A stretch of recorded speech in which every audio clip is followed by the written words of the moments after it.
Hey there, Louise Phillips Forbes, and I'm on top of the world here at 1 Sherman Square to share all about my new listing at 38B.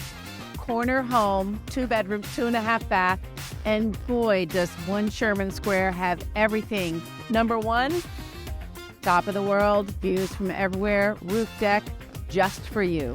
Circular driveway, 24-hour doorman, live-in resident manager. We have a garage, fitness room. There's not anything that you couldn't have at your fingertips. Can't wait to share it all with you.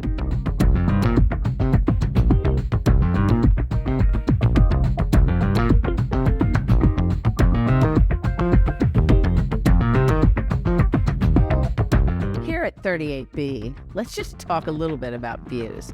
I mean, we've got the Hudson River, New Jersey, George Washington Bridge. You can see the reservoir and the fountain, Fifth Avenue, as well as far as the eye can see. It's delightful, waiting for you. So this corner, 2 bedroom, 2.5 bath, everything is exactly where it should be. You have a beautiful powder room upon entry, an oversized, proper foyer that some people have actually put dining room tables in. Overscaled bedrooms kind of have a junior primary and a primary. So I think there's not a thing that you would not enjoy, and you can do your laundry right in your home because the washer and dryer is already here with a renovated kitchen. I think that's going to be a wrap, guys. Thanks so much for joining me at 201 West 70th Street, and I cannot wait to share everything about 1 Sherman Square. Again, I'm Louise Phillips Forbes. Look forward to seeing you soon.